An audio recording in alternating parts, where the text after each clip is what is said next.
সমস্যাটাকে আরো একটু বড় করে তুলে ধরে। এই ব্যাপারে যদি আপনারা সচেতন না থাকেন, অনেক ব্যাপারে যেটা হচ্ছে কি একটু ভালো করে ইনভেস্টিগেট বা অনুসন্ধান না করে আমরা সেই প্রচারণায় অংশগ্রহণ করি। এইটা হয়ে গেছে।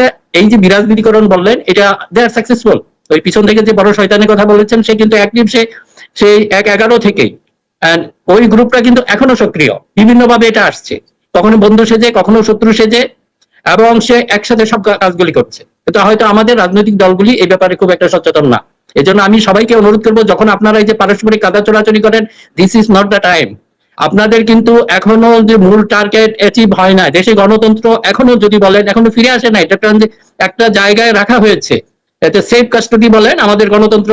বললাম যে doctor Yunus it is in safe custody, কিন্তু এখনো কিন্তু গণতন্ত্র আসে নাই। এই অ্যাচিভ না করা পর্যন্ত যদি আপনারা এই কাদা চোরাচুরি শুরু করেন, তাহলে কিন্তু এটা কারোর জন্যই ভালো হবে না। এটা এই কথাটাই, এবং এই জন্যই আমাদের সবাইকে একটু সাবধান হতে হবে, কারণ বিরাজনীতিকরণের যে প্রচেষ্টা এখনো বন্ধ হয় নাই। শোনা যায় না আপনার?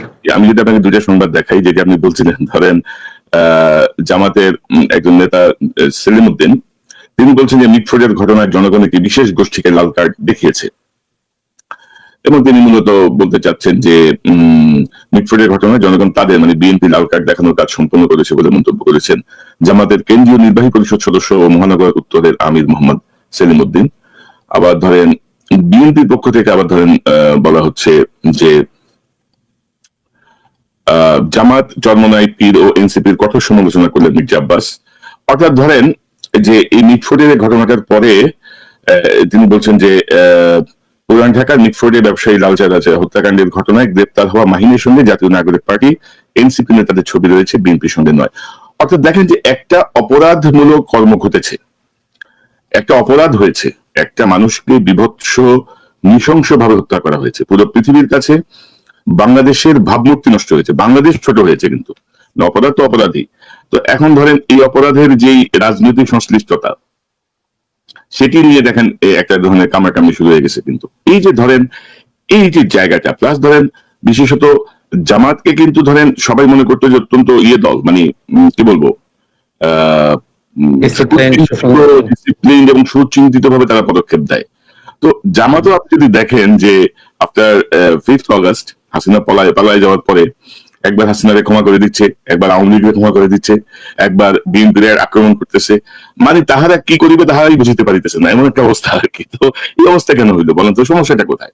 মানে ধরেন যে ইরেসপন্সিবল স্পিচ যা বলে আর কি, আপনি এক একটা কথা বলছেন, আবার আপনি দুঃখ প্রকাশ করছেন, আপনি ক্ষমা চাচ্ছেন, আপনি আবার ব্যাখ্যা দেওয়ার চেষ্টা করছেন যে আমি আসলে এভাবে বলি না, এভাবে হয়েছে, যে বিষয়গুলো কিন্তু জামাতের ক্ষেত্রে আমরা অতীতে দেখি নাই।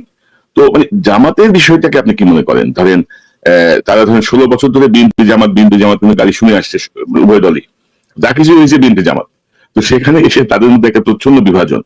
পাশাপাশি জামাতের জায়গাটা আমি যদি বলি যে বর্তমান যে বৈশ্বিক রাজনৈতিক পরিস্থিতি, মানে ইসলামিক রাজনীতি বা ইসলামিক কোন শক্তি যে কোন দেশে যদি কি বলবো শক্তিশালী অবস্থান তৈরি করার চেষ্টা করে, তার কনসিকুয়েন্সেস কি হইতে পারে বর্তমান বিশ্ব প্রেক্ষাপটে? মানে এখানেও তো তাদের মধ্যে কোনো কৌশলী কোনো অবস্থান আমরা দেখছি না। বাংলাদেশের মানুষ ধর্মভীরু, ধর্ম পালন করে, কিন্তু জামাত বা পীরতন্ত্র বিশ্বাস করে খুবই কম। মানে আপনি হয়তো সোয়াবে আসায় অনেক জায়গায় বসে থাকে, কিন্তু ভোট দেওয়ার সময় তারা তাদের মতো করে সিদ্ধান্ত নিয়ে ভোট দেয়। আপনি একটু যদি বলেন ইসলামিক পলিটিক্স। হ্যাঁ, এখন আসলে যে টোটাল এটা আপনার গ্লোবাল থেকে বিচ্ছিন্ন না, যে ইসলামিস্ট বা এটা ধরেন হচ্ছে এখন আন্তর্জাতিক পরিসরে কিছুটা গ্রহণযোগ্যতা আছে। ইনিশিয়ালি যে অবস্থায় ছিল সেই অবস্থায় নাই, এবং এটার মধ্যে কিছুটা অ্যাডজাস্টমেন্টও আছে। যদি আমরা যদি ধরি এখন এগিয়ে আছে ধরেন এরদোগান টার্কির, তারপরে হয়তো মালয়েশিয়ার আনোয়ার ইব্রাহিম, ওনাদেরকে কিন্তু একটা পলিসি আছে, তারা একটু এটা কি বলবো একটু কাস্টমাইজ করে ফেলেছে ইসলামিক মুভমেন্টারে উইথ দ্য ডেমোক্রেটিক নর্মস এর সাথে এবং সাধারণ মানুষের কাছে। এখন মনে করেন যে একটা এই কথাটা আমি আমার গতবারের লেখা এটা উল্লেখ করেছি যে এখন ইসলামিস্টদের মধ্যে একটা বেসিক যে সমস্যাটা এখনো রয়ে গেছে, মানুষের আস্থার জায়গাটা। আপনি যেটা বললেন ওটার যে বড় কারণ হলো, মনে করেন ওনার ডেমোক্রেটিক ওয়েতে নির্বাচিত হলো, তাহলে এটা কি ওনারা ইসলামিক বিপ্লব ভাববেন কিনা, এবং পরে যদি পরবর্তী সময় ক্ষমতা ছাড়বেন কিনা ডেমোক্রেটিক ওয়েতে, এই আস্থাটা এখনো কিন্তু ওনারা নিজেরাও সেটা শো করতে পারেন নাই বা এটা কাজ করতে পারেন নাই, এবং একইভাবে মানুষেরও সেই আস্থা এখনো সৃষ্টি হয় না। এই কাজটা ওনাদের করতে হবে। আপনি যদি এখন ডেমোক্রেসির জন্য কোনো সমস্যা না, ডেমোক্রেসি এটাকে ইসলামকে থ্রেট মনে করবে না, কিন্তু আপনাকে সেই জায়গায় যেতে হবে যেটা আনোয়ার ইব্রাহিম দেখিয়েছেন কিংবা এরদোগান ওনারাও দেখিয়েছেন। এখন যদি জামাত ওইভাবে যেতে পারে বা অন্যান্য ইসলামী দলগুলি যেতে পারে, আমার তো মনে হয় না কোনো সমস্যা হবে।